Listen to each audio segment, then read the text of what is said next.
Hi guys, so today I was chilling on the couch outside. Then I heard some noise, so I went back inside and I left the door open. And then this bird saw the door open, decided to be a little mischievous, and he flew in. Yeah, he flew into our house, started chirping and flying around.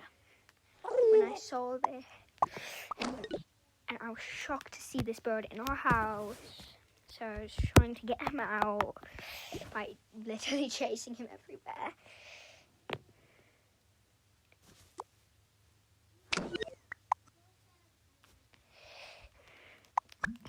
And Shadow saw him, saw the bird, and Shadow started chasing after it. And I followed close behind them. Shadow eventually chased the bird out of the house. And we shut the door. Shadow was happy and so was I. So after that, I went